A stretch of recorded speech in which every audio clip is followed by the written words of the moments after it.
Hi folks, my name is Percy Ved and today we're going to discuss about the basic concepts of the book called Art of War by Sun Tzu and applications of these principles in the world of business and management.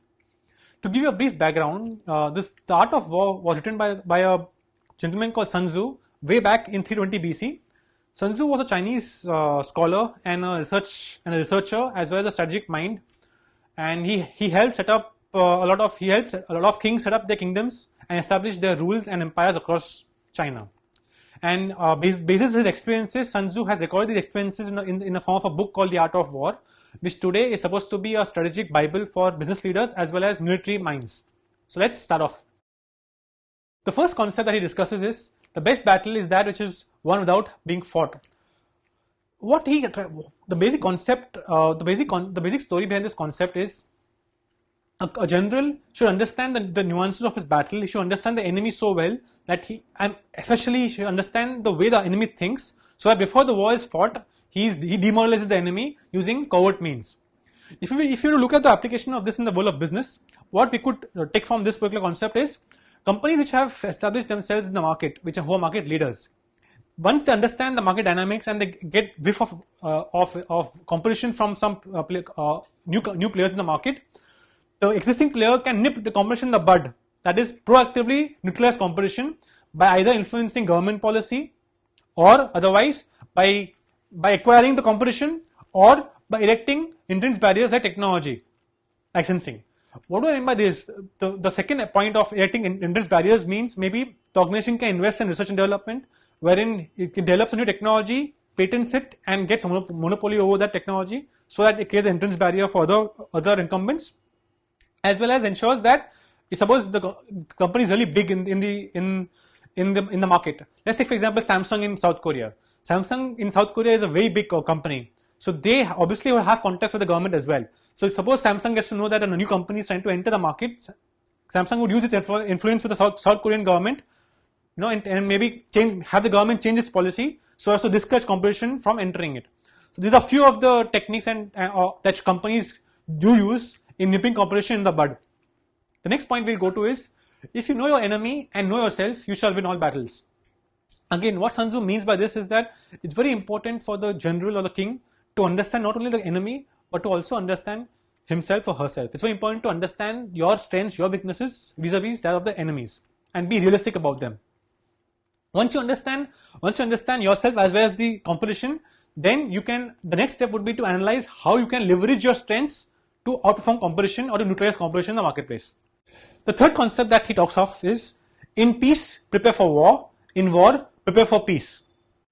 What this means is that many times companies, once they gain a market leadership position, they tend to be complacent. They tend to just, the energies tend to sap because they think that they have achieved their market leadership and now there's no threat available. What essentially happens in such companies is that with the ever-changing business environment and technology, they become obsolete and might even die out. Famous examples for those are that of Kodak and Burroughs. We all know what happened to Kodak. Once upon a time, a market leader in the photography industry, today is nowhere to be heard of. Secondly, there was also a company called Burroughs. Burroughs essentially was a competitor to IBM mainframe computers way back in the 60s and 70s. But today we hardly hear of Burroughs because they have failed to adapt to competition and they have died out as a company. The third point that we need to look at is, the clever combatant looks to the effect of combined energy and does not require too much from individuals. What this particular concept states is, it's very important for the king or general to ensure that the entire kingdom works as in unison towards achieving his objective. Similarly, in the organization, it's very important that as organization leaders or top management puts in place systems and processes to ensure that departments work together and synergize and work as one team. Many times, because of silos being created, operational efficiencies cannot be leveraged, resulting in a lot of wastage of resources for various companies. Another important aspect of this is to ensure that the organization or the division doesn't get dependent on any one particular person, individual, or one division. So, putting in place systems and processes to ensure that there are built-in redundancies and to ensure that business continues to function even if one or two individuals leave the organization or the division, or if one or two divisions actually close down. Hence, it's very important to ensure that there are built-in redundancies and that the organization works seamlessly across all divisions. The next point that he discusses is strike at vulnerable points, attack in unexpected quarters. When playing offensive in the market, analyze competition and get a foothold in the hitherto unexplored segments. What this means is that it's very important to, in today's ever-changing environment, what organizations need to do is they need to understand market segments and look at segments where competition is not present. And through innovative technologies and using innovation, develop products to cater to those market segments. A famous example is that of the Tata Nano. Now, what happened? We all know the story behind the Tata Nano. That Ratan Tata once upon a time was traveling by road and he saw a family, a family of 4 traveling on a scooter, and he realized that if he could only provide them a car which is affordable, he realized that there's an unlimited market at the bottom of the pyramid. He realized that a cheap car, even though it might not have a very high profit margin, but on sheer volumes could rake in profitability. And he launched a car called the Tata Nano. This is one example of such innovation. There are several more such innovations also which can be looked at in the market. The next point is, if the enemy is the invader, cut his lines of communication and occupy the roads by which he will have to return. It's very important to understand here that in a given market, it's only the market leader who should play defense. All of the other players in the market must play offense. They should always be at the forefront of trying to achieve the market leadership position, and should try to displace the market leader and take his place as the market leader in that market segment. So what this particular concept explains is that as a market leader, it's very important for the company to ensure that they either are in the top segment of the market or not to work at all. So companies like GE and Tata's, now these are huge conglomerates who have presence across various industries and business verticals. So as a policy, GE and Tata's and the Tata Group, they have taken a decision that they will not operate in a market wherein they can't be a big player, because they realize that it's only if they have the resources and the know-how to become a big player in that market does it make sense to continue operating in it. The next point we'll discuss is, by discovering the enemy's positions and remaining invisible, we can keep our forces concentrated while he is dispersed. The practical application of this in business would essentially be to understand the market we are operating in, to understand the market dynamics of the market, as well as understand which segments the competition is strongest in and weakest in. And once we get this data and we have this analysis in front of us, then we can come up with strategies wherein we launch product categories in segments where the competition is weakest. This is quite common in the motorcycle market in India, where the top players like Hero, TVS, they launch new models in segments which competition is not very strong in. In fact, even Bajaj, for example, they have also kind of had technology tie-ups with several companies to launch new products. Even the Hero Group, once Honda has broken off with Hero, the Hero lost access to technology of Honda, and now they have kind of started developing their own in-house technology. So this would enable the Hero Group to launch better motorcycles in the future in segments which the competition is quite weak in. The next point that we'll discuss is, the spot where we intend to fight must not be made known, for then he will have to prepare against an attack on several fronts. The basic application of this is that when you are planning to launch a new product, ensure that the product launch strategies are kept close to your heart. Ensure that these don't leak out into the market. For if they do leak out, it could prove to be an absolute disaster. An example of this could be a tussle between Samsung and Apple. Both these big corporations have been suing each other for patent infringements. So just before the product gets launched, they get to know of the technologies which they have poached from them, and they enter into litigation against each other. Another example here could be the case of multinationals versus generic companies in the pharma industry. Suppose what happens here is that whenever a multinational has a patented product and they get to know that a local generic company in India is going to launch a copy of this, a reverse engineered copy of the same product in the market, they immediately take up the issue and file cases against them and get the court to pass an injunction stopping the generic company from launching it in the market. So there have been several such cases in the pharma industry as well. The next point is, like water, take the line of least resistance. As water retains no shape, so in warfare there are no constant conditions. The basic principle of nature is change is the only thing permanent. It's very important for us to understand that until unless we are not flexible and open ourselves, we will not be able to respond to changes in the external market environment. So just like water that has no permanent shape, it's very important for us to also ensure that our mind is flexible and open to new ideas. The next concept we'll discuss is, without harmony in the state, no military expedition can be undertaken. Without harmony in the army, no battle can be won. The application of this in business would essentially be to ensure that your employees are happy and satisfied with the organization, for their greatest asset. Especially when you talk of business critical talent, the talent which is very critical to your business, without which the organization might not be able to function. This would include your top management, which would include even your key leadership talent in the organization, or also include key personnel in R&D, people who have developed technologies, and the know-how is only with them.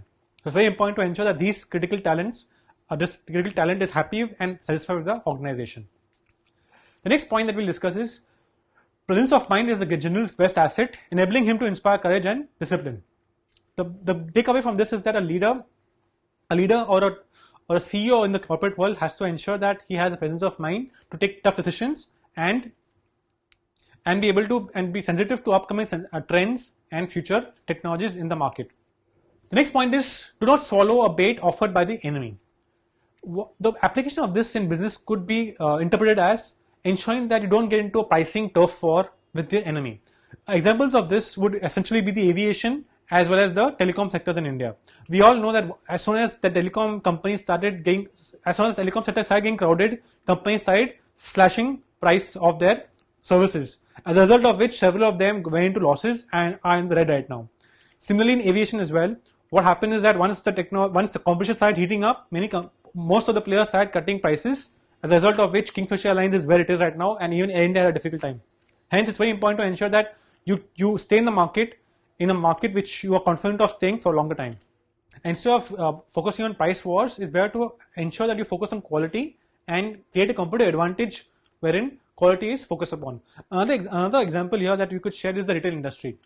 In the retail industry, in the early 2000s, when the retail industry was just expanding at the brisk pace, while most of the retail players were bleeding, were in the red because of losses, the Tata Group, the Trent Group, was the only company which was profitable because they had a strategy wherein 90% of their merchandise was through private labels, and they ensured that the margins were high enough to sustain operations. As a result of which, in the entire retail industry, when all the other players were in the red and making losses, the Tata Group and Trent particularly was the only company which was making profits at that point of time. The next point is, the wise man considers both positives and negatives, seeing a way out of adversity and is not blind to danger. The biggest application of this is to ensure that you have a balanced view of the market, where you don't overestimate yourself and don't underestimate the enemy. It's very important to ensure that you have a balanced view of both sides, and this could essentially help you in decision making when it comes to critical decisions. And more importantly, also enables you to plan for best and worst case scenarios in the marketplace. When birds flying along a straight line suddenly shoot upwards, soldiers are in ambush at a spot beneath. In the olden days, what used to happen is that generals and military expedition leaders, they would observe the surroundings around them before setting up camp. And this was one sign that they would use. Suppose they saw birds flying in formation, suddenly the formation gets disrupted. That they would realize as a sign of the enemy lying in ambush nearby. So they would know, okay, they would know that's not a safe place to pitch camp. So they would then find an alternative place to pitch camp. Similarly, it's very important for business leaders today to understand and be aware of warning and danger signs which come up in the market. So you could either, suppose for example, a market leader foresees a lot of competition in the market. He could either look at getting out of the market, or he could look at acquiring other companies and consolidating himself and to prepare for impending danger of competition, or even look at poaching key talent from the competition. I would like to give an example of Reliance. Reliance Industries is a company which is known to poach talent. So what they do is that when they have set up a new business, they'll get the key people in place and then let them set up the business as per their expertise. That's one example you can look at. The next point we'll discuss is, fear makes men restless. The application of this in the business world is by enabling transparency and free flow of information up and down the hierarchy. What the management does is essentially nips any chances of rumor mongering in the bud, and thus ensures that there is no rumor mongering in the organization, and that employees don't get unnecessarily scared of false information, or they get influenced by unnecessary rumors, especially in situations when there is crisis. The next point that we look at is the commander stands for virtues of knowledge, sincerity, discipline, and courage. The top management it's very important for top management to conduct themselves ethically so that they earn the respect of not only their own employees but also other stakeholders in the market and society as a whole. The next point we'll discuss is if attackers and attacked are evenly matched, only the able general will fight. What this means is that in a situation wherein competitors are evenly matched in terms of resources, in terms of scale of operations or economies of scale, the key differentiator there would be the quality of leadership talent which leads the company in the top management. Hence, it's very important that organizations actually invest actively in developing leadership talent to give them that competitive advantage in situations wherein they have to take key decisions in different situations in the market. Attack is the secret of defense. Defense is the planning of an attack. What this particular statement means is that when markets are doing well and when you are in a good situation, ensure that you amass vast reserves and continue to build up on the reserves, and don't keep spending and being very lavish in spending resources on other ventures. And when the situation changes, when the economy takes a downturn or the market goes through a difficult period, that is when you can use your vast war chest and reserves to actually acquire competition, because in times when the economy goes through a difficult phase, valuations of companies come down, and you can use that as a opportunity to buy out competition and make yourself the number one player in the market. The next point is he who sees the obvious wins battles with difficulty, he who looks below the surface wins with ease. Application of this would be that when you are in the market, when you are a market player in a dynamic market scenario, it's very important to ensure that you have a strategic insight into the operations of the business so that you take good quality decisions at the right time.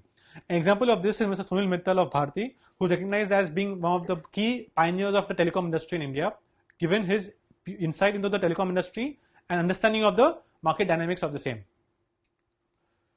Next, the concept is first plan to ensure victory, then lead your army into battle. If you begin without planning, relying on brute strength, victory will not be assured. As we all know in the marketplace, in management in general, planning is the key to success, especially in situations when you face a lot of competition. Hence, planning is the key to success in all human endeavors, including business and management. The next point is when officers are too strong and soldiers are weak, the result is collapse. The point here that Sun Tzu could, or we could take from Sun Tzu, is that it's very important to ensure that development doesn't focus only on the top management.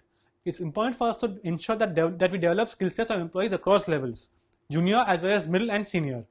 For if you ignore developing people at the junior level, what will happen is that there will be too much pressure on the mid management, and it could eventually lead to a collapse. Hence, focus on developing skill sets of employees across levels, right from junior most onwards, for they are the bulk of the organization.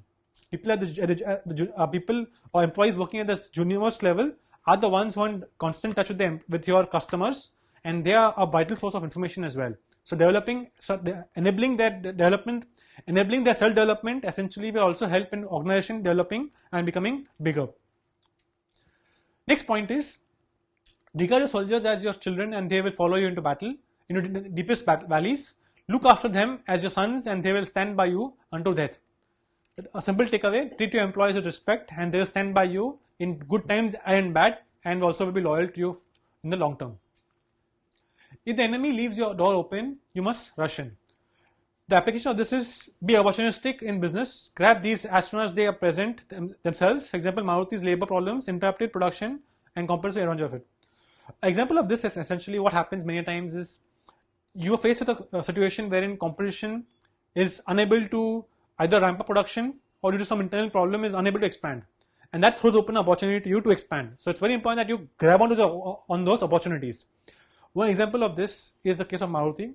When Maruti had a situation in the facility in the northern region of India, wherein there's labor unrest and production in one of the key plants actually stopped. Competitors immediately took advantage of this and launched newer versions of models, thus capturing market share for that period, thus enabling them to become profitable in that period. Next point is use spice to minimize damage and maximize success. The takeaway from us is gain as much of market intelligence as possible. This could prove critical in time of decision making. Again, it's very important for us to ensure that we have just-in-time information, and with technologies available in the market today, marketing departments or organizations can capture real-time market information and supply this to the top management in the form of digital dashboards, which make it easier for decision making at the highest levels in the organization. The next point that we'll discuss is, if there's disturbance in the camp, general's authority is weak. Ensure employees are happy and satisfied with the organization. If not, there would be undue rumor mongering and loss of morale. This is similar to a point that we discussed earlier. Again, coming back to the same point, that take care of your employees, ensure that they're taken care of, that they're happy and satisfied, and they will stay with you, and they will also ensure that there is no rumor mongering in the organization, and that the overall environment is very amiable to development and growth of the organization. The last point then Sun Tzu shares with us is, war is not a thing to be trifled with. Just as war is serious business, so is business itself. It's very important for us to ensure that we don't get complacent in the marketplace, and that we constantly keep upgrading ourselves and ensuring that our operations keeps on running in a very profitable and a smooth manner.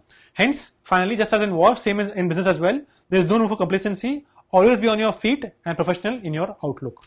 Well, thank you so much, and hope that this has been an enriching experience for you.